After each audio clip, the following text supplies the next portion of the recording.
The night was cold and heavy with smoke. The streets of the alien city were filled with noise. Metal claws scratching the ground, glowing lights flickering from tall glass towers, and the smell of burnt oil in the air. Near the back of a garbage alley, something moved inside a pile of broken metal. It was a girl, small, weak, and trembling. Her skin was pale silver with faint blue marks running across her arms. Her hair was tangled, full of dust and wires. Her eyes were wide open but empty, the eyes of someone who had stopped expecting kindness. They called her Vermin. Moments earlier, alien guards had dragged her through the streets. She had begged them not to throw her away, but they laughed. "You are a failed one of them said. "A mistake." Then they lifted her like a broken tool and threw her into a trash container filled with old wires and scraps. She hit the cold metal and didn't move for a long time. Hours passed. The city above continued its loud, bright life. Flying cars rushed through the night sky. Neon signs blinked in unknown languages. No one cared about the quiet girl left in the dark. But far away, a human walked down the same alley. His name was Ethan Cole, a mechanic and crash survivor. His ship had broken down months ago, and he was forced to live in the lower levels of the alien city, fixing machines for food. He was tired, covered in grease, and thinking only about getting home. Then he heard something. A faint sound, like a whisper or a small cry. He turned his head. At first he thought it was just the wind blowing through the vents, but then he heard it again in a soft, broken sob. He followed the sound slowly, careful not to alert the patrols. The alleys here were dangerous. Thieves, scavengers, and guards all shared the same shadows. When he reached the container, he stopped. The sound came from inside. He pushed the lid open and shined his small light inside. There, lying on a pile of metal scraps, was the alien girl. She looked half dead. Her body was shaking, her breathing weak. There were bruises on her arms, and her clothes were torn. She looked up at him with wide eyes, too weak to move. Ethan froze. He had seen many aliens before, but none like her. She was smaller, softer, almost fragile. She tried to speak, but her voice cracked. "Please, don't hurt me." Ethan lowered his light. "I'm not here to hurt you." The girl flinched when he reached out his hand. She was scared, not just of him, but of everything. He noticed a tag on her arm, a small metal plate with strange alien writing. He couldn't read it, but he could tell it marked her as something unwanted. He looked around. The street was empty for now, but he knew it wouldn't be for long. Guards often checked this area at night. If they saw him helping a discarded alien, they would arrest him or worse. Humans were already not welcome here. He hesitated. He could walk away, pretend he saw nothing. It wasn't his problem. But as he looked at her again, something inside him twisted. She was just a child, maybe 15, maybe 20, he couldn't tell. Her eyes had that look of someone who had been hurt too many times. He couldn't leave her here to die. He took off his old jacket and wrapped it around her small body. She didn't resist, just watched him in silence. Her fingers clung weakly to the fabric as if afraid it would vanish. "Can you walk?" he asked softly. She shook her head. "No."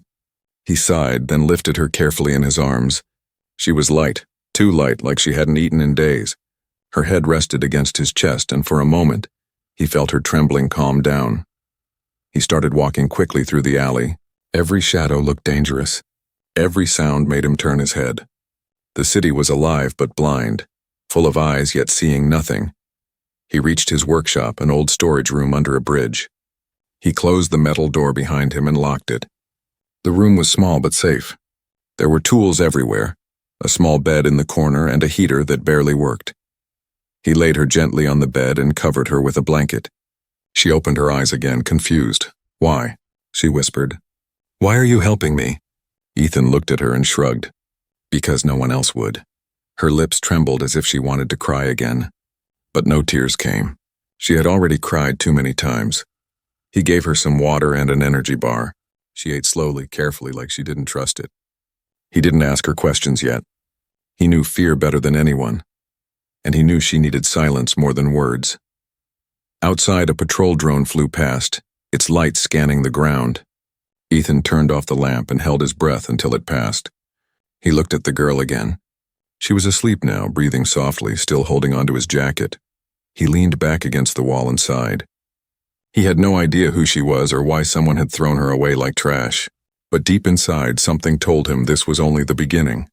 The girl wasn't just another lost soul. She was different, broken, yes, but alive. And somehow he felt that saving her would change both their lives forever. Outside, thunder rumbled across the alien skyline. Inside the small room, the human and the discarded alien girl shared the same fragile warmth, a tiny spark of hope in a world that had forgotten mercy. That night, the city called her Vermin. But for the first time in her life, someone called her alive. The morning light barely touched the underground workshop. Rusted pipes hissed softly, steam drifting across the dim room. Ethan woke up to the faint sound of movement. The alien girl, still wrapped in his old jacket, was sitting up slowly. She looked around like a trapped animal, unsure if the cage was gone or not. Ethan moved quietly to the workbench, pretending not to watch her. He poured some water into a small metal cup and placed it beside the bed. "Drink," he said in a calm voice. She hesitated, then took the cup with trembling hands. Her skin shimmered faintly under the weak light, thin patterns glowing beneath it. She looked fragile but not helpless, like something once beautiful but now broken by cruelty. "What's your name?" Ethan asked softly. The girl kept her eyes down. "They never gave me one," she said after a moment. Ethan frowned. "Then I'll give you one." "How about Lyra?" She looked up, confused by the simple kindness. "Lyra," she whispered, tasting the sound like it was something new. "It's soft." He smiled a little. "It suits you." For the next few hours, Ethan worked on a broken drone at his table while Lyra watched in silence. Every time he moved, she flinched. Every sound from outside made her pull the blanket tighter. The fear was deep in her bones. When he offered her food again, she hesitated before eating. He didn't rush her. She was learning that not everyone raised their hand to strike. Outside, the alien city was waking up. Patrol drones hovered past his door, their sensors sweeping for anyone breaking alien laws. Humans weren't allowed to keep alien property. And Ethan knew that's exactly what the guards would call her. Property. He needed to hide her better. As he adjusted the metal sheets on the windows, he glanced at her again. "You can't stay near the door." "Too risky." "Come here." She followed slowly, her steps unsure. He guided her to a hidden corner behind an old mechanical frame. It was once part of a service mech, now covered in dust and wires. He cleared a small space and set up a curtain made from a tattered thermal blanket. "This will be your spot," he said. "If anyone comes, stay quiet no matter what." Lyra nodded. For the first time, there was a hint of trust in her eyes. That night, the air grew colder. Ethan worked late, fixing a generator that barely hummed to life. The soft yellow light filled the workshop, warm and steady. Lyra sat near the heater, holding her knees close. Her eyes followed him wherever he went, not with fear now, but with curiosity. "Why are you helping me?" she asked quietly. Ethan paused, thinking of all the times no one had helped him when his ship crashed, when he was hunted for parts, when the city guards treated him like an insect. "Because once I needed help too," he said simply. Lyra didn't reply, but something in her expression softened. Hours passed. The city outside dimmed into silence, but inside the workshop, the small light of human kindness kept glowing. Then a sudden knock on the door made both of them freeze. Ethan turned off the heater instantly. "Stay down," he whispered. The knock came again, sharper this time. "Open up, inspection." Lyra ducked behind the mech shell, holding her breath. Ethan opened the small hatch slightly. A tall alien officer stood outside, his armor shining blue under the streetlight. "We're searching all human quarters," the officer said. "Reports of illegal sheltering." Ethan forced a calm smile. "You're welcome to check, officer. Just tools and trash here." The officer stepped inside, scanning the room with his wrist device. The beam of light swept dangerously close to Lyra's hiding spot. Ethan's heart pounded, but his face stayed still. The device beeped once, then went quiet. "Clean enough," the officer muttered. "You humans should remember your place." He left with a sneer. Ethan waited until the footsteps faded. Then he exhaled and turned back. Lyra was still hiding, her eyes wide with panic. "It's fine," he said gently. "He's gone." She came out slowly, shaking. "You risked your life for me." Ethan looked at her for a long moment. "You're not trash, Lyra. You deserve to live." She didn't know how to answer. She had never heard those words before. In her world, weakness meant death. But here, in this small broken workshop, someone had just told her she was worth saving. As the night deepened, the fear slowly turned into a quiet bond. The human fixed his machines while the alien girl, once called Vermin, sat close by, finally warm, finally seen. And outside, the city searched for them both, unaware that something far stronger than laws or metal had already begun to form, a fragile thread between two hearts from different worlds. The next morning, the city above was alive again. The sound of engines, the buzz of neon, and the echo of machines filled the air. Inside the workshop, things were calm. Ethan sat at his table repairing a cracked circuit board, while Lyra watched silently from her hidden corner. For a few days, their small world had stayed safe. Lyra was still weak, but she was changing. The shaking in her hands had lessened. She even started speaking more, asking small questions about the strange human who had risked everything to save her. "Why do you fix machines all day?" she asked one evening. Ethan smiled faintly without looking up. "Because machines make sense," he said. "They break, you fix them. People are harder." Lyra tilted her head, thinking about that. "But you fixed me," she whispered. Ethan paused, then looked at her. "Not yet," he said softly. Outside, footsteps echoed down the hall. Both froze. Ethan quickly turned off the lights. A shadow stopped near the door. Someone was listening. Then the sound of a knock. Ethan motioned for Lyra to stay hidden and opened the hatch slightly. A familiar face appeared, Merrick, the alien inspector from before. He was tall and sharp-eyed, with metallic scales that shimmered faintly blue. "Routine check," Merrick said coldly. "Rumors say a human's been hiding something." Ethan forced a calm voice.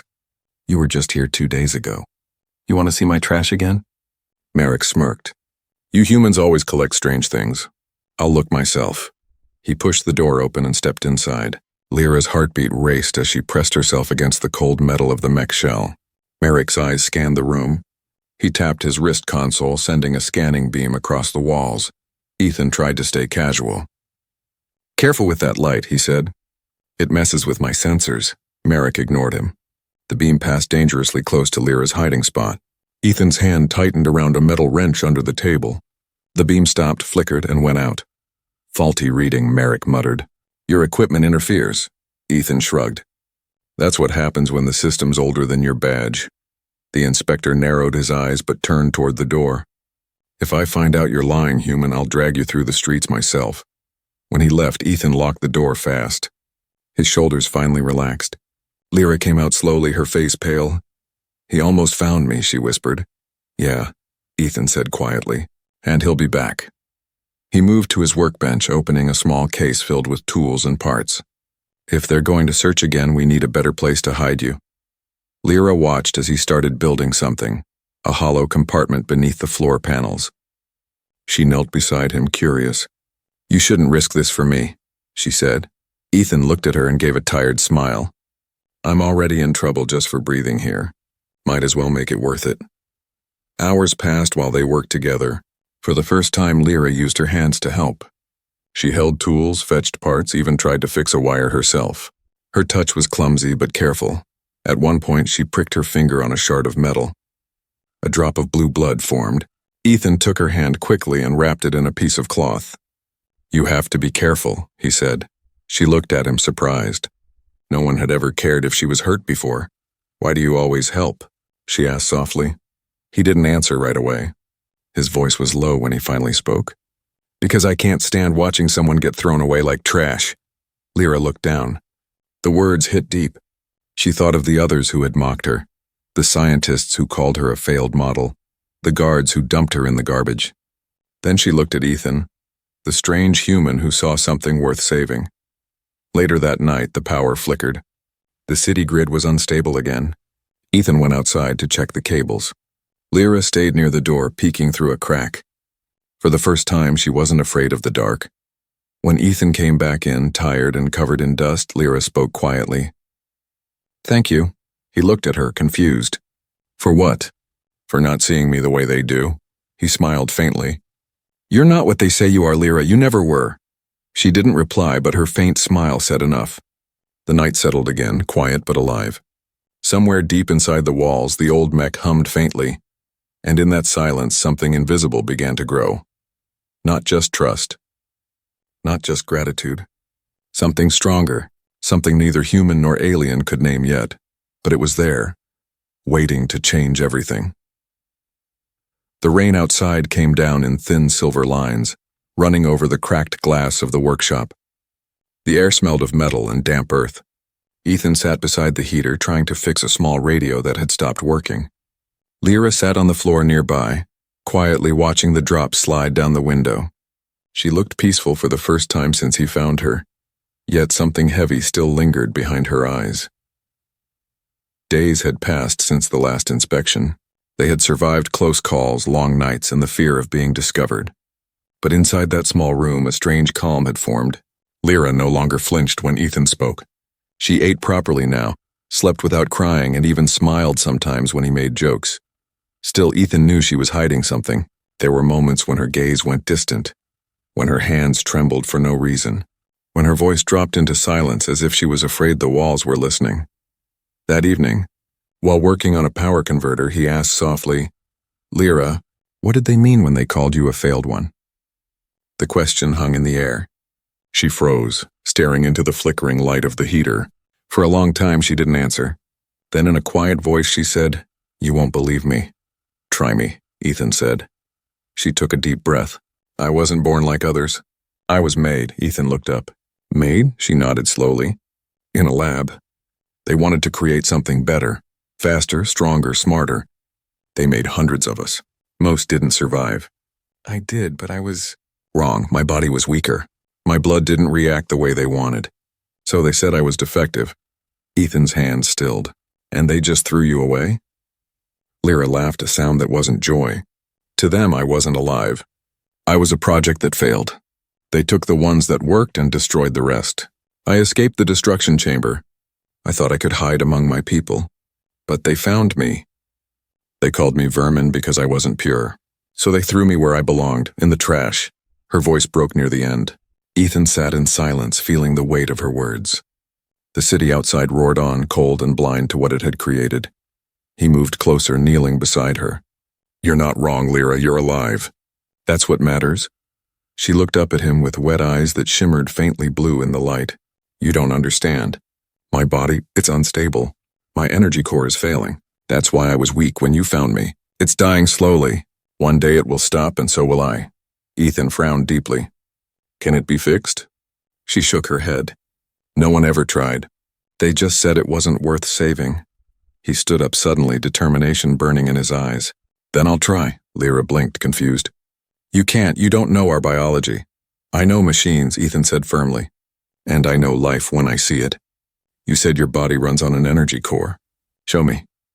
After a long pause, she slowly unfastened the torn cloth around her shoulder. A faint blue light glowed under her skin, pulsing weakly. Ethan knelt closer. He could see faint lines like circuits spreading across her chest. The glow flickered every few seconds, uneven and tired. He examined it closely, his hands steady, his eyes sharp. "It's a fusion system," he murmured. "Similar to a mech reactor, but organic." Lyra looked at him, uncertain. "You really think you can fix it?" "I won't know until I try." He went to his table, grabbing tools, wires, and a scanner. Hours passed as he studied her pulse, her patterns, the rhythm of her core.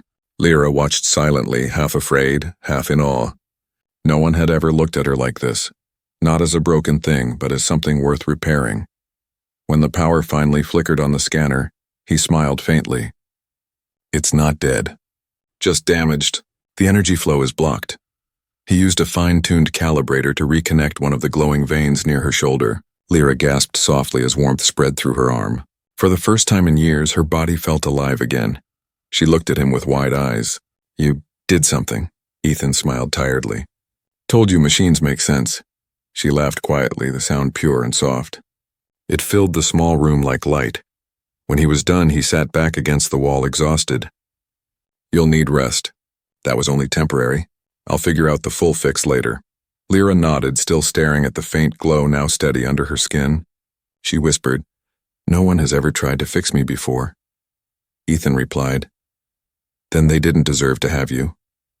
Outside, the storm grew louder, lightning flashing across the alien skyline. Inside, the workshop felt warmer than ever. For the first time since her creation, Lyra didn't feel like an experiment. She felt human, and that was something no machine could ever build. As she drifted to sleep, her last thought was simple. Maybe being called broken wasn't the end. Maybe it was the beginning. The next morning came with a strange stillness. The storm had cleared, but the city outside sounded different. Patrol sirens echoed from the distance. Through the thin cracks in the window, Ethan saw blue lights flashing across the streets. His chest tightened. Something was happening. He moved quietly to his desk and turned on the old radio. The static cleared and a cold, mechanical voice spoke in alien language. He couldn't understand every word, but a few stood out. Illegal life form, human shelter, arrest on site. They were looking for her. He turned to Lyra. She was sitting by the heater, holding a piece of metal scrap she had shaped into a small butterfly. The faint blue glow beneath her skin looked stronger now, proof that her repaired energy core was stabilizing. She looked up and saw the fear in his eyes. "What's wrong?" she asked. "They found out," Ethan said. "Someone must have reported me. Maybe the inspector." Lyra froze, the butterfly slipping from her hand. "We have to run," she whispered. He nodded. "We can't stay here any longer." Ethan grabbed a small backpack and began filling it with tools, rations, and a map of the lower tunnels. Lyra helped him in silence, her movements quick but trembling. Every thud outside made her flinch.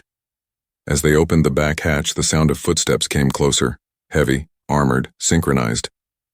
"Alien soldiers." "Go," Ethan said sharply. They slipped into the narrow service tunnel behind the workshop. The air was thick with steam and dust. Pipes ran along the walls, leaking faint light from glowing fluids. Behind them, the door of the workshop burst open. The metallic echo of boots followed. Ethan pulled Lyra forward. "Stay close," he said. They ran through the maze of tunnels, the sound of shouts and scanners echoing behind. Lyra's weak body struggled to keep up, but her eyes burned with determination. She wasn't going to be thrown away again. They turned a corner and came to a steep shaft leading upward. A maintenance ladder ran along the side. Ethan climbed first, his hands slipping on the cold rungs. Lyra followed, her pale fingers gripping tight. Below them, lights appeared. The soldiers had found the trail. "Hurry," Ethan called down. Lyra's hands ached, but she pushed through. When she reached the top, Ethan pulled her up and slammed the hatch shut behind them. They were now in an abandoned transit tunnel, dark, filled with old trains and cables. For a moment, they caught their breath. Lyra leaned against the wall, her chest rising fast. "I'm slowing you down," she said between breaths. Ethan shook his head. "No, you're doing fine." But deep down, he knew they couldn't outrun the entire city forever. They needed to reach the surface, the old landing zone where he first crashed. Maybe his broken ship still had power. Maybe it could get them out. They started moving again, slower this time, careful not to make noise. The air smelled of rust and fuel. Every shadow looked alive. As they passed an old train car, a noise came from inside. Ethan froze and raised his wrench. The door slid open slightly, revealing a pair of glowing yellow eyes. A scavenger stepped out holding a shock rifle. "Well, well," the scavenger hissed. "A human with a pretty toy." He looked at Lyra with greedy eyes. "She's worth a fortune. The labs will pay for her." Ethan stepped forward. "You'll have to go through me first," the scavenger smirked. "Gladly." Before he could fire, Lyra's body glowed bright blue. Her energy core pulsed violently, reacting to the threat. The blast of light threw the scavenger back against the train car. He fell silent, his weapon sparking on the ground. Lyra's breathing was rough, but she stayed standing. "I didn't mean to." Ethan grabbed her arm gently. "Don't apologize. You saved us." They kept moving, faster now. The noise behind them grew distant, replaced by the hum of open air ahead. When they reached the end of the tunnel, Ethan pushed open a rusted gate, and sunlight spilled in for the first time in days. Lyra stepped outside slowly, her eyes wide. The sky was pale gold, clouds glowing like fire. For someone who had lived her whole life underground, it looked like a miracle. Ethan smiled faintly. "That's the surface. You're free now." But freedom was never that simple. A shadow moved across the sky. Patrol drones appeared above the cliffs, their red lights locking onto them. Lyra's glow dimmed with fear. Ethan grabbed her hand and ran toward the ridge. Behind them, sirens screamed again. Blades of light tore through the dust. The chase wasn't over. It was only beginning. And as they ran under the burning alien sun, one thing was certain. The human who once fixed machines was now running to fix something far greater, a broken world that no longer knew what mercy meant. The sun burned low on the horizon, painting the sky with gold and fire. The air was thick with dust, the kind that clung to skin and made every breath feel heavy. Ethan and Lyra stood on the rocky ridge overlooking the wastelands outside the alien city. Behind them, the sirens still wailed. Ahead lay only silence. Ethan scanned the horizon. "If we can reach the crash site," he said, pointing toward the far valley, "I can get the ship running again. Maybe not for long, but enough to get us out." Lyra nodded weakly. Her body glowed faintly under the fading light. The repairs Ethan had done kept her stable, but the chase had drained her strength. Every step looked painful, yet she kept moving. She didn't complain once. They began their descent down the slope. The ground was rough, full of metal debris and old wrecks half buried in sand. The air smelled like rust and ozone. Ethan walked ahead, clearing the path while Lyra followed closely behind. For a few minutes there was peace. Only the sound of their footsteps in the wind. Then a distant hum cut through the silence. Drones. Ethan looked up and saw 3 silver shapes gliding through the sky, scanning the surface with red beams. They had found them again. "Run," he said, grabbing her hand. They ran between the broken husks of old machines, the light from the drones sweeping dangerously close. Lyra's heart pounded fast. Her body flickered, the blue glow in her chest pulsing irregularly. Ethan noticed and slowed. "You're overheating," he said. She shook her head. "Keep going." The sound of engines roared behind them. 2 armored transports appeared on the ridge, soldiers jumping out. Energy rifles flashed. Ethan pulled Lyra down behind a wreck, the shots cutting through the air above them. He took a deep breath. "We can't outrun them forever." Lyra looked at him, her voice trembling. "Then leave me. You can still make it." Ethan stared at her. "Not happening." "You don't understand," she said. "If they catch you because of me, they'll kill you." "I'm not worth it." Ethan leaned closer, his voice calm but firm. "You're worth more than every machine in that city. I'm not leaving you." For a moment, silence. Then the sound of footsteps grew louder. The soldiers were closing in. Ethan checked the ground and noticed a service tunnel entrance nearby, half covered by rocks. He pushed them aside, revealing a narrow passage. "In here," he said. They crawled inside as the noise of boots echoed above. The tunnel was dark, damp, and smelled like old oil. It led deeper into the mountain. The light from Lyra's chest was the only thing guiding them. As they moved further, her glow began to dim again. She stopped suddenly, leaning against the wall. "Ethan, I can't," she whispered. "My core, it's failing again." He turned back, kneeling beside her. Her face was pale, her eyes unfocused. He pressed his hand over her chest, feeling the faint pulse of energy under his palm. "Don't give up," he said. She tried to smile. "You fixed me once." "Maybe that was enough." Ethan shook his head. "No, not enough. You're not dying here." The sound of distant metal echoed down the tunnel. The soldiers had found the entrance. They were coming closer. Ethan looked around quickly and saw an old power conduit running along the ceiling. He climbed up and began rerouting the wires with his bare hands, sparks flying. "What are you doing?" Lyra asked weakly. "Charging you," he said. "Just trust me." He connected the line to her core gently. The surge of energy hit her body like lightning. She gasped as the light under her skin flared bright blue again. The glow spread through the tunnel, illuminating the darkness, but the noise also gave them away. Voices shouted from behind. Lyra looked at him, fear returning. "They're coming." Ethan turned to face the tunnel's entrance, his wrench in one hand, his eyes hard. "Then they'll have to go through me first." The first soldier appeared, weapon raised. Before he could fire, Lyra stood, her body glowing like a star. The power Ethan had restored burst out from her in a wave of light. The tunnel shook. The soldiers were thrown back, blinded by the blast. When the light faded, Ethan lay on the ground, dazed but alive. Lyra knelt beside him, her hands trembling. He opened his eyes slowly. "You okay?" he asked. She nodded, tears in her eyes. "You risked everything for me again." Ethan smiled faintly. "That's what friends do."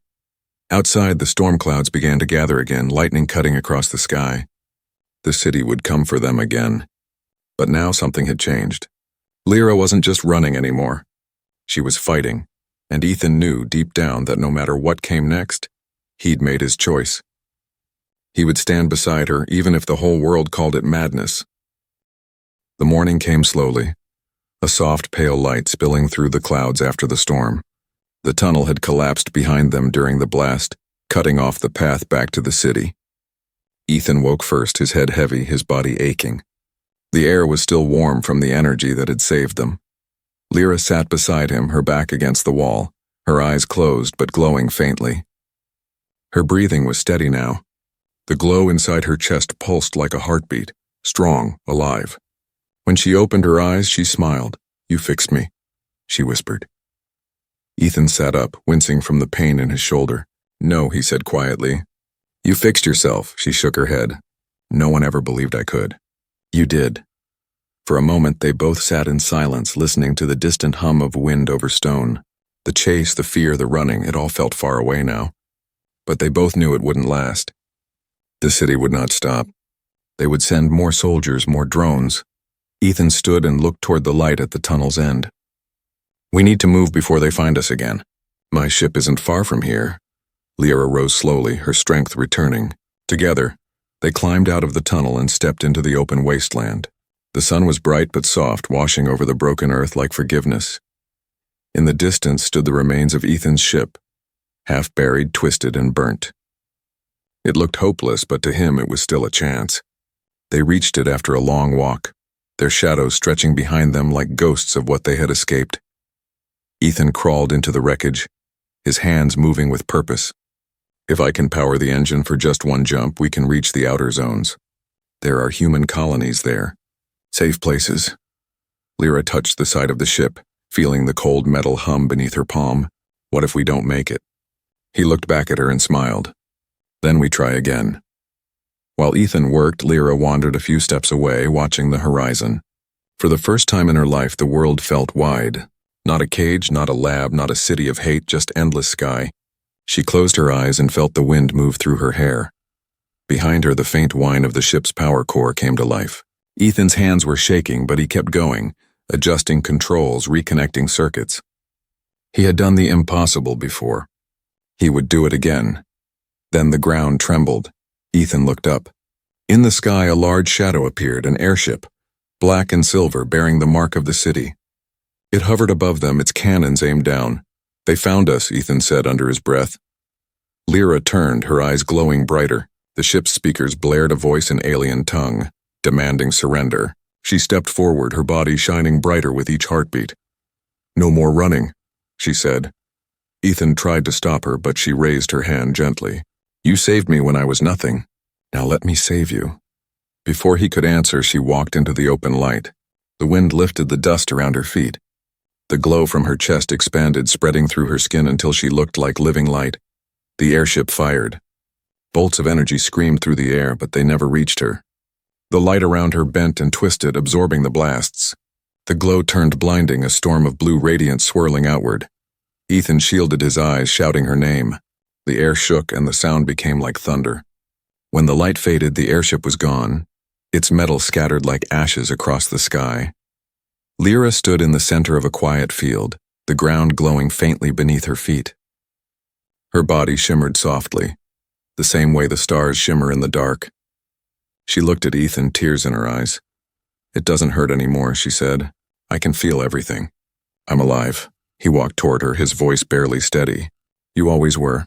Her light dimmed slowly, settling into a calm, warm glow. Together they stood under the rising sun, the ruins of the ship behind them and the empty horizon ahead. Weeks later, stories began to spread through the city.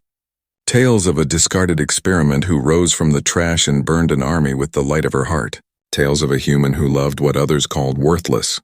They called her the miracle of Lyra, and her name became a whisper of hope among the broken and forgotten.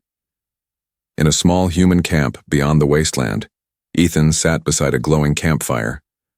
Lyra sat next to him, wrapped in his old jacket. The stars above shimmered quietly, just like the glow in her chest. She looked at him and smiled. "They once called me Vermin," she said softly. "Now they tell stories about me?" Ethan smiled back. "Good stories, I hope," she nodded. "Stories about a human who saw light where everyone else saw trash," he chuckled. "Sounds like someone I'd like to meet." Lyra leaned her head against his shoulder, her voice calm and steady. "You already have." The night stretched wide and quiet, full of stars.